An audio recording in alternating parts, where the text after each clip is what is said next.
$220 billion. That is the number you have heard for the most expensive World Cup ever held in Qatar in 2022. It is about 15 times what Russia spent 4 years earlier, and more than every previous World Cup in history added together.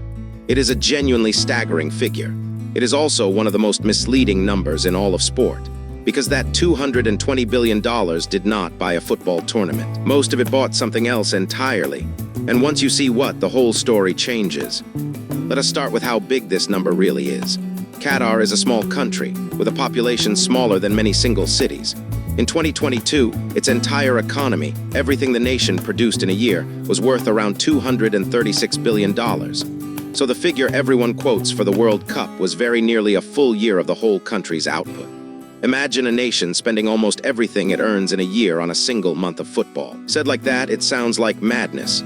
But here is the thing nobody puts on the graphic. That is not actually what happened. The $220 billion is real money that really was spent. It just was not mostly spent on the World Cup. So where did it go? Start with the stadiums, the actual venues where the football was played. By Qatar's own figures, building 7 new ones and renovating an 8th cost somewhere between $6.5 and $10 billion. Hold that number. Now look at the rest. A brand new metro system for the capital cost around $36 billion on its own. A single luxury island development cost more than $15 billion. Then add new airports, new roads, new hotels, and an entire new city built around the stadium that hosted the final. Stack it all up, and you see the truth. The stadiums, the part that is unmistakably the World Cup, were a thin slice of the total. The rest was a country pouring concrete on a scale the world had never seen. And this is the part nobody tells you. When you ask Qatar's own officials what the World Cup itself actually cost, the answer is not $220 billion. It is around $8 billion. 8, not 220. That is under 4% of the famous figure. So what was the other 96%? It was a national building plan that Qatar had already announced in 2008, 2 years before it even won the right to host.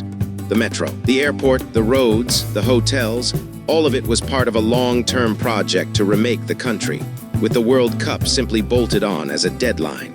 So the honest way to read that $220 billion is not the price of a tournament. It is the price of a nation, with a football tournament riding along on top.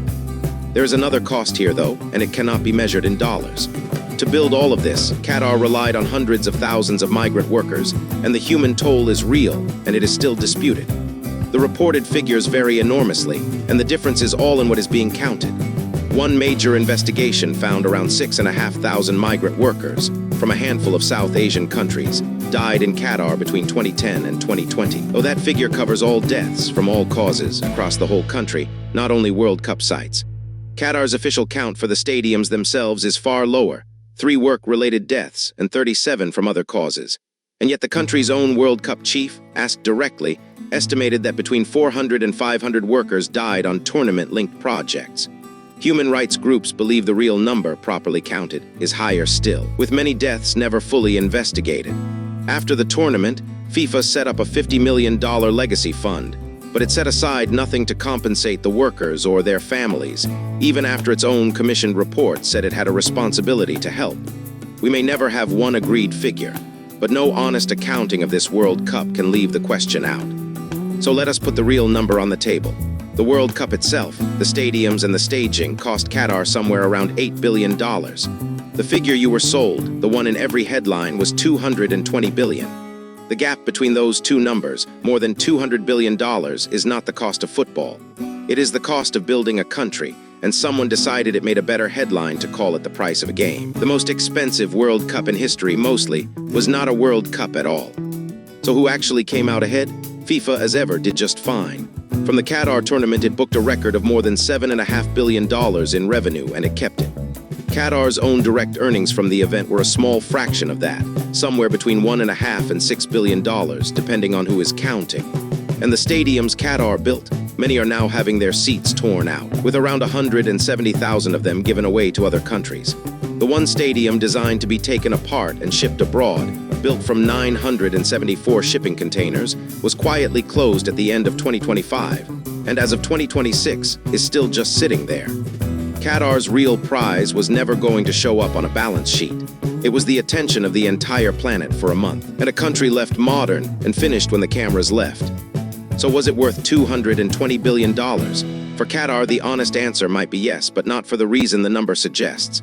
It was never really spending that much on football. It was spending it on becoming a country the world could not ignore, and the World Cup was the excuse to do it all at once. The famous figure is a kind of magic trick.